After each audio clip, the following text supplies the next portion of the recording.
Halo, perkenalkan nama saya Marsanda Ester Karundeng, mahasiswa Fakultas Keperawatan di Universitas Pembangunan Indonesia Manado dari kelas A4 semester 1. Dan pada saat ini saya akan menjelaskan tentang oksigenasi dan kebersihan diri sebagai pemenuhan ujian akhir semester dari mata kuliah pemenuhan kebutuhan dasar manusia dengan dosen pengampu Nurse Fania Tampilang Eskep MKes. Oksigenasi adalah pemenuhan akan kebutuhan oksigen atau O2. Sistem pernapasan berperan dalam pemenuhan kebutuhan oksigenasi, terdiri atas saluran pernapasan bagian atas dan saluran pernapasan bagian bawah. Sistem tubuh yang berperan dalam kebutuhan oksigenasi, yang pertama saluran pernapasan bagian atas, terdiri dari hidung, esofagus, laring, dan epiglotis. Saluran pernapasan bagian bawah terdiri dari trakea, bronkus, bronkiolus, alveoli, dan paru-paru atau pulmo. Proses oksigenasi. A. Ventilasi.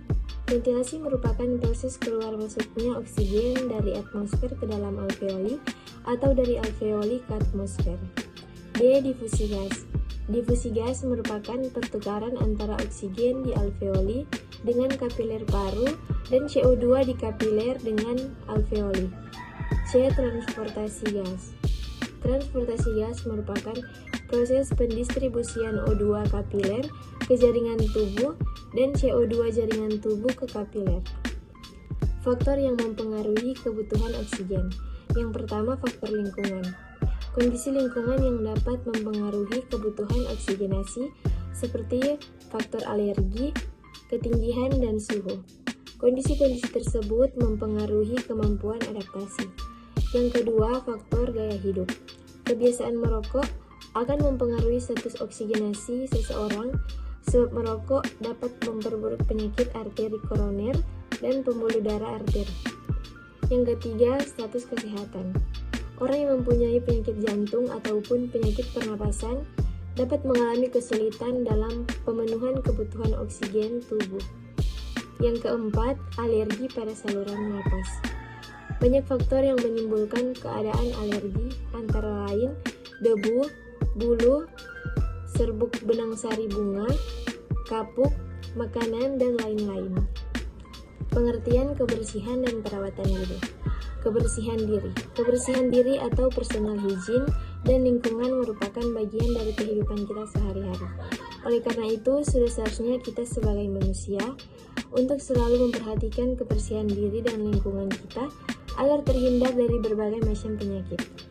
Perawat hendaknya mempunyai pengetahuan yang memadai mengenai kebersihan diri dan lingkungan ini, sebagai bekal untuk merawat dirinya sendiri, juga untuk merawat orang lain. Dalam hal ini adalah pasien, baik di rumah sakit, keluarga, maupun di masyarakat. Perawatan diri merupakan perawatan diri sendiri yang dilakukan untuk mempertahankan kesehatan, baik secara fisik maupun psikologis.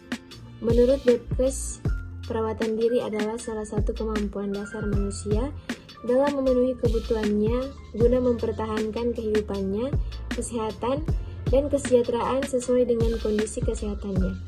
Seseorang dinyatakan terganggu keperawatan dirinya jika tidak dapat melakukan perawatan diri. Perawatan diri berorientasi pada manusia, lingkungan, kesehatan, dan keperawatan yang saling mempengaruhi. Faktor-faktor yang mempengaruhi kebersihan dan perawatan diri. Yang pertama, citra tubuh. Yang kedua, praktik sosial. Yang ketiga, status sosioekonomi. Yang keempat, pengetahuan. Yang kelima, kebudayaan. Yang keenam, pilihan pribadi. Dan yang ketujuh, kondisi fisik. Tujuan dari kebersihan dan perawatan diri. Yang pertama, menghilangkan minyak yang menumpuk, keringat, sel-sel kulit yang mati, dan bakteri. Yang kedua, menghilangkan bau badan yang berlebihan. Yang ketiga, memelihara integritas permukaan kulit. Yang keempat, menstimulasi sirkulasi atau peredaran darah. Yang kelima, meningkatkan perasaan sembuh bagi klien. Yang keenam, memberikan kesempatan pada perawatan untuk mengkaji kondisi kulit klien. Yang ketujuh, meningkatkan percaya diri seseorang. Yang kedelapan, menciptakan keindahan. Dan yang terakhir, meningkatkan derajat kesehatan seseorang.